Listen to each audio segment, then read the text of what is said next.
जय हिंद एवरीवन, आप सबका बहुत बहुत स्वागत है और आप सबके लिए खुशियों का पिटारा खुल चुका है क्योंकि CHSL का फॉर्म जो है आपको भरने के लिए दे दिया है। गवर्नमेंट ने आपसे बोल दिया है कि जी अगर तैयारी कर रखी है, अगर आप में दम है तो फॉर्म भरिए, सिलेक्शन पाइए। हमारी तरफ से आपको फलाना वैकेंसी दी जाती है। तो एक बार देखते हैं कि CHSL का जो फॉर्म निकला है, जो 9 मई से जिसकी एप्लीकेशन आपकी ऑनलाइन शुरू हो गई है, भरनी आवेदन शुरू हो गए हैं। तो इसमें आपके लिए क्या क्या है, क्या क्या चीजें आपको देखनी है, कैसे कैसे आपका ये एग्जाम जो है वो आगे बढ़ने वाला है, आगे होने वाला है, कब एग्जाम होगा, कैसे कैसे कितने फेज में होगा, किस फेज में आपसे किन सवालों को या किन सब्जेक्ट के बारे में चीजें पूछी जाएंगी, क्वेश्चंस पूछे जाएंगे। तो चलिए, आपको पता है कल ही वो खुशखबरी आपकी आ गई थी। आपका 9/5/2023 से लेकर 8 जून 2023 तक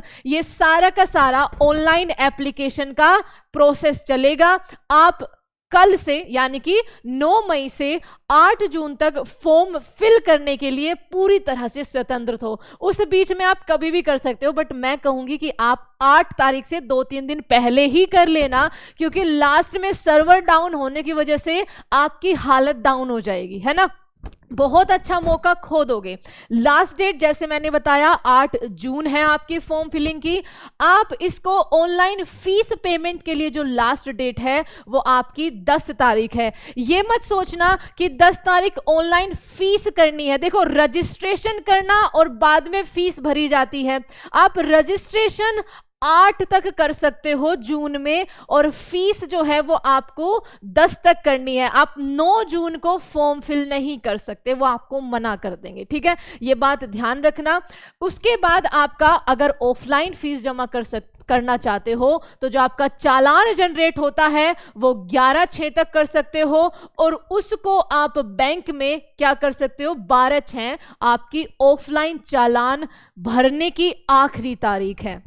बात करें तो आपका पेपर कब होगा मैम, है ना, या फिर उससे पहले आपने फॉर्म में कोई गलती कर दी है, फीस भरने में कोई गलती कर दी है, तो आप उन गलतियों को सुधार सकते हो 14 जून और 15 जून तक, ठीक है। केवल यही डेट आपकी रहेगी। इसके बाद आप उस फॉर्म में कुछ भी, अगर वो आपने सही भर रखा होगा आपका एडमिट कार्ड आ जाएगा, गलत भर रहा होगा तो भी आपका मैसेज आएगा रिजेक्टेड फॉर्म का, ठीक है, लेकिन आएगा जरूर। आपका रिप्लाई जरूर आएगा, वो एडमिट कार्ड के रूप में आए या फिर आपका वो रिजेक्टेड फॉर्म के रूप में आए। तो बहुत अच्छे से फॉर्म फिलिंग करना। आपका एग्जाम जो है अगस्त 2023 जो है, टायर 1 के लिए डेट दे दी है। टायर 2 जो इसका होना है, यानी कि दूसरा फेज जो होना है, उसकी डेट अभी तक यहां पर प्रेजेंट नहीं है। टू बी नोटिफाइड लेटर आपका लिखा हुआ है। अब बात करें तो इसके आगे वैकेंसीज कितनी होगी मैम, कितने पदों पर हमें लड़ाई करनी है ना, कितने पदों के लिए हमें कंपटीशन रखना है, तो आपकी पेपर में भी आई हुई है और आपका जो पूरा का पूरा उनका नोटिफिकेशन आया है। 1600 आपकी टेंटेटिव वैकेंसीज है। ये 100% आपकी आगे जाके जैसे SSC बढ़ाता ही है, आपकी बढ़ सकती है, लेकिन अभी के लिए आप 1600 वैकेंसी मानकर चलो, जिनके लिए आपको बहुत ज्यादा मेहनत मशक्कत करनी होगी। क्योंकि जब वैकेंसीज कम होती है तब तब आपका कंपटीशन ज्यादा हो जाता है, कॉन्फिडेंस थोड़ा कम हो जाता है। तो आपकी वैकेंसीज 1600 वैकेंसीज है, जिनके लिए आपका ये फॉर्म फिलिंग का प्रोसेस चला है। बात करें तो आपका एज में छूट कैसे कैसे मिलेगी, तो आपकी SC और ST कैटेगरी को 5 साल, OBC 3 साल, PWBD आपके जो अनरिजर्व्ड हैं उनको 10 साल, और जो रिजर्व्ड है वो आपके OBC में जो आते हैं 13 साल, और उसके अलावा SC ST PWBD में आपको 15 साल की छूट है। ये आप यहां पर देख सकते हो। आगे चले तो भैया एग्जामिनेशन कैसे होगा मैम। सबसे पहले तो आपका जो एग्जाम है वो ऑनलाइन होगा, कंप्यूटर बेस्ड होगा। 2 टायर होंगे, टायर 1 और टायर 2, ठीक है। उसके बाद आपका क्या होगा, टायर 1 में मैम क्या क्या आएगा, देखो टायर 1 में आपके सेम वही जो हमेशा से रहते आए हैं, आपके 4 सब्जेक्ट होंगे, आपकी इंग्लिश होगी, रीजनिंग होगी, मैथ्स होगा और आपका जनरल अवेयरनेस यानी कि पूरी जीके होगी। उसमें साइंस भी होगा, उसमें आपका करंट भी होगा, स्टैटिक भी होगा। 25-25 इनके आपके क्वेश्चन होंगे।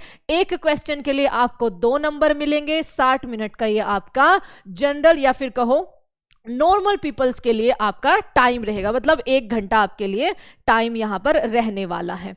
इसके बाद आपका क्या होगा मैम, इसके बाद ना टायर 2 आएगा, लेकिन उससे पहले टायर 1 में हमें यह ध्यान रखना है कि नेगेटिव मार्किंग रहेगी 0.5 मार्क्स की, ठीक है। आपने अगर एक सवाल गलत किया तो आपका नंबर कट हो जाएगा, है ना।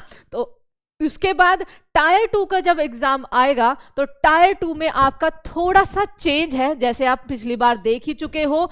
आपके 2 सेशन होंगे, ठीक है। सेशन 1 आपका 2 घंटे 15 मिनट का होगा, ध्यान से सुनना, 2 सेशन होंगे। सेशन 1 आपका क्या होगा, 2 घंटे 15 मिनट का होगा और सेशन 2 आपका एक रहेगा। अब सेशन 1 में आपके फिर सेक्शन बटे हुए हैं। सेक्शन में आपका एक सेक्शन ये रहा, दूसरा सेक्शन, तीसरा सेक्शन और आपका सेक्शन 3 में ही कंप्यूटर और स्किल टेस्ट यानी कि टाइपिंग टेस्ट है। एक बार इसको समझिए। सेशन 1 जो होगा, सेम डे होंगे दोनों सेशन, ध्यान रखना, एक के बाद एक। सेशन 1 में आपके ऑब्जेक्टिव क्वेश्चन पूछे जाएंगे। कैसे, सेशन 1 आपका 2 घंटे 15 मिनट का होगा, जिसमें से एक सेक्शन रहेगा, पहले जो सेक्शन खुलेगा उसमें आपका मैथ्स और रीजनिंग आपसे पूछी जाएगी।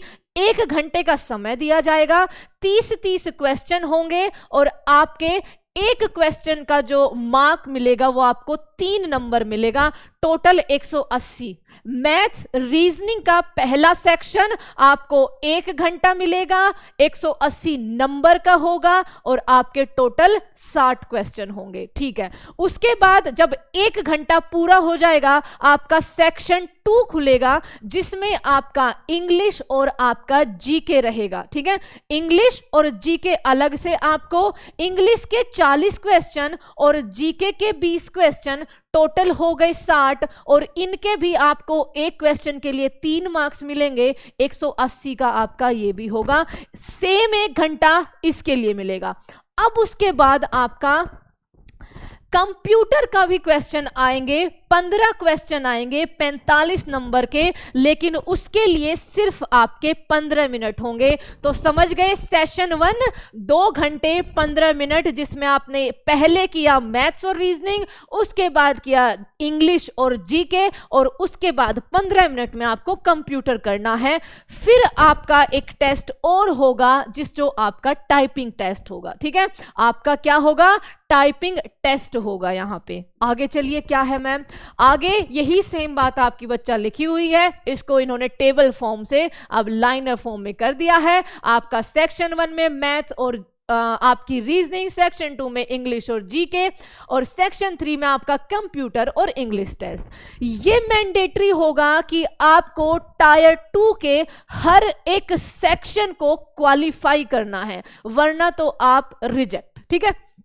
आगे चले तो आपका 3.9.5 में बिल्कुल लिखा हुआ है कि टायर 2 में भी आपकी नेगेटिव मार्किंग होगी। अगर सही करने पे 3 नंबर मिलते हैं तो गलत नंबर पे 1/3 आपका कट भी जाएगा। तो there will be negative marking of 1 mark for each wrong section, sorry each wrong answer in section 1, section 2, module 1 of section 3। Section 3 का मॉड्यूल 1 यानी कि कंप्यूटर का जो आपके क्वेश्चंस आएंगे उसकी बात हो रही है।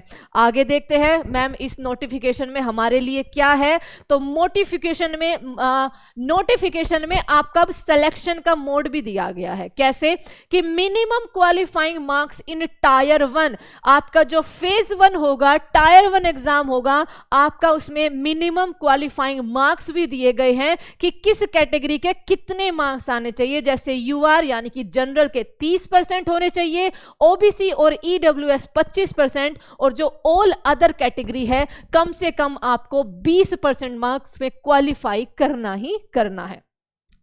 तो बच्चों ये आपकी नोटिफिकेशन थी CHSL के द्वारा जो आपकी जारी की गई थी। बस अब आपको मेहनत करनी है, टायर 1 जीतना है, टायर 2 जीतना है और उसके बाद वो वर्दी भी जीतनी है जिसका आप सपना सजाए हुए है ना, एक डेस्क पे बैठने का, एक क्लर्क बनने का। तो ये थी आपकी CHSL ने जो नोटिफिकेशन दी है उसके कुछ इंपॉर्टेंट से पॉइंट। आई होप आपको ये पॉइंट समझ में आए होंगे। अच्छे से एग्जाम्स, अच्छे से अपने एग्जाम को देना, लेकिन उससे भी पहले, तैयारी से भी पहले अपने फॉर्म को बहुत देख परख के अच्छे से फिल करना, ताकि आपका पहला पड़ाव जो एडमिट कार्ड आने का होता है वो आप अच्छे से पूरा कर सको। एडमिट कार्ड आएगा तभी तो अपनी तैयारी का फल पा पाओगे, है ना, तभी तो आपको आपकी तैयारी का फल मिलेगा। तो जय हिंद एवरीवन। आई होप आप इस चीज को बहुत समझदारी से आगे बढ़ाएंगे और अपनी जीत की तैयारी को, ठीक है, पक्का करेंगे।